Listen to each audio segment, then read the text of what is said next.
की पंचमी के दिन देवाधिदेव महादेव पर चढ़ाई गई शमी पत्र, उस शमी पत्र में जया, विषहरा, शामली वारी, दौतली और देव, ये पांचों कन्याओं का भाव प्रकट हो जाता है और वो कन्याएं हमारे घर के द्वार की रक्षा करती हैं। तुम्हारे घर की बहन बेटी क्या करती है? तुम्हारे घर की बहन बेटियां क्या करती हैं? घर में बहन बेटी आती हैं तो बद्दुआ देकर नहीं जाती।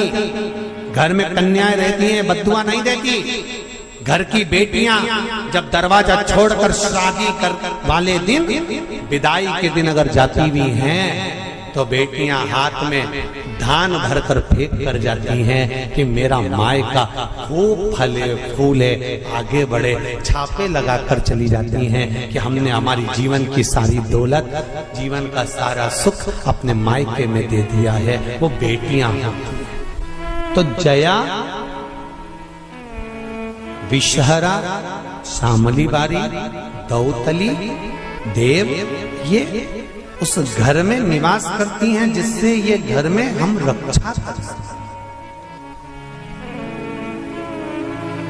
रक्षा कर सकते।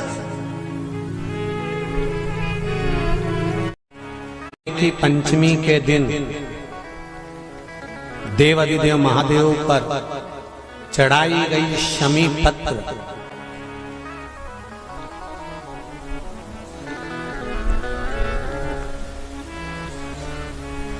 शंकर भगवान पर चढ़ाई गई शमी पत्र आस्तिक मुनि का नाम लेकर, कौन से मुनि?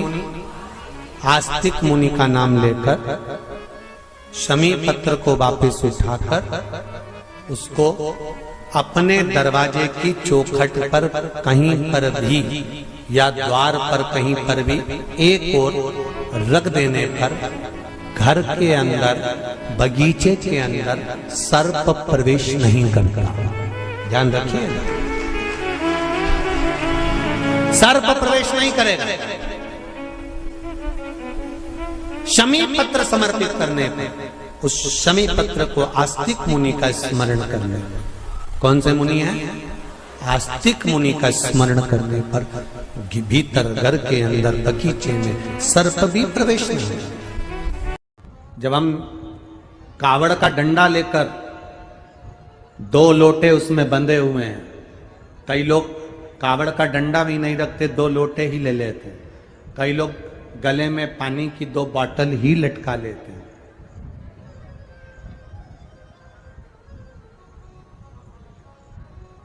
शिव जी को जल चढ़ाया, एक कलश का जल शंकर जी को चढ़ाकर, दूसरे कलश का जल थोड़ा चढ़ाकर उसमें से जल बचाकर लाकर शिव का चढ़ा हुआ जल दूसरे वाला पात्र जो खाली करा है उसमें झेल कर लाकर, हम जिस स्थान पर अपना घर है, जिस घर के अंदर जो पानी का हंडा है, मटका है, परिंडा है, अब आपकी भाषा में आप क्या बोलते हो छत्तीसगढ़ में?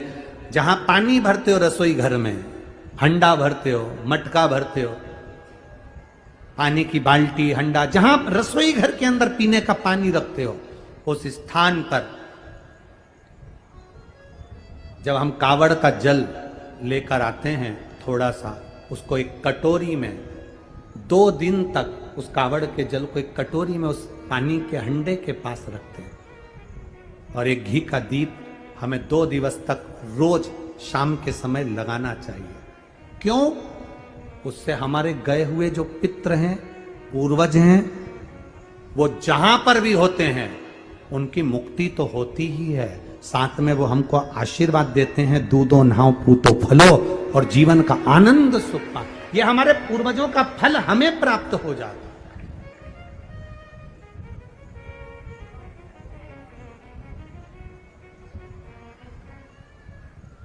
आप लेकर तो जा रहे हो कावड़। हमने कहा था कि कावड़ अगर जिसकी संतान भी नहीं होती ना, वो झोली में थोड़ा सा चावल का दाना, भले 4 दाना डाले, 8 दाना डाले, 10 दाना डाले, उसकी झोली में पड़ा रहना चाहिए कावड़ ले जाते समय, पड़ा।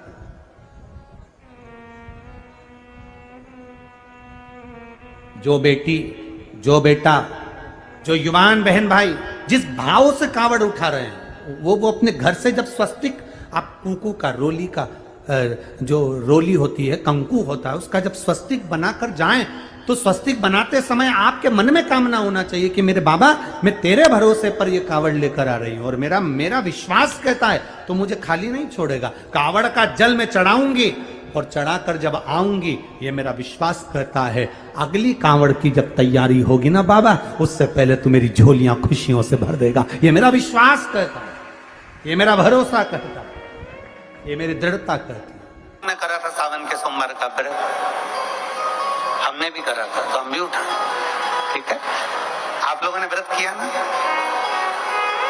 अब आप में से और हम में से कई माताएं बहन भाई ऐसे होंगे जो व्रत करे होंगे, तो उन्होंने एक टाइम फलाहार किया होगा, एक टाइम जम के बोलो भोजन किया होगा। आप में से कई लोग ऐसे होंगे जिन्होंने एक टाइम फलाहार करा तो दूसरे समय पर भी फलाहार किया होगा। आप में से कुछ लोग ऐसे होंगे जो एक टाइम केवल फलाहार करे होंगे, दूसरे समय कुछ भी नहीं लिया। बोलो बोलो, सही है कि गलत है? अब ईमानदारी से बोलना। आप में से कई लोग ऐसे होंगे जिन्होंने दिन भर कुछ भी नहीं खाया होगा, केवल एक गिलास दूध, एक फल और बाबा का प्रसाद लेकर और व्रत कर लिया। अब आप में से कई लोग ऐसे भी होंगे जिन्होंने दोनों समय भोजन करा होगा और सवेरे नाश्ता भी किया होगा, दिन में पानी पूरी भी खाई होगी, शाम को थोड़ा भगर भी, सब खाया। अब जरा बहुत गहन चिंतन वाला विषय, जरा ध्यान दीजिएगा। एक व्रत करा, एक टाइम भोजन, एक टाइम फलाहार, एक ने व्रत करा दोनों समय फलाहार, एक ने व्रत किया कि मैं कुछ नहीं खाऊंगा, एक फल, एक गिलास दूध, एक ने सब कुछ खाया, मतलब दिन भर भोजन कर, दिन भर भोजन कर। अब जो एक समय फलाहार कर रहा है वो भी शंकर का भगत है, जो एक दोनों समय फलाहार कर रहा है वो भी शिव का भगत है, जो एक फल ले रहा है और एक गिलास दूध ले रहा है वो भी शिव का भगत है, और जो दोनों समय भोजन कर रहा है वो भी शिव का भगत है। अब शंकर जी से पूछा जाए कि इनमें से तुम मुक्ति किसको दोगे, इनमें से तुम मोक्ष किसको दोगे? श्री शिवाय नमस्तुभ्यं। दर्शकों, हर हर महादेव। स्वागत है आपका अपने YouTube चैनल गुरु जी के उपाय में। इस वीडियो में आपको पूजनीय पंडित जी बहुत ही सरल और सुंदर सा नाग पंचमी के दिन शमी के पत्र का उपाय बताए। यदि आप आस्तिक मुनि का नाम लेके महादेव की शिवलिंग पे एक शमी पत्र समर्पित करके उस शमी के पत्र को अपने घर के मुख्य द्वार पे रख देते हैं तो आपके घर में पूरे साल कभी सर्प नहीं निकलेगा। तो आप इस उपाय को जरूर करें। जो भी भाई बहन चैनल पर पहली बार आए हैं, चैनल को जरूर सब्सक्राइब करें।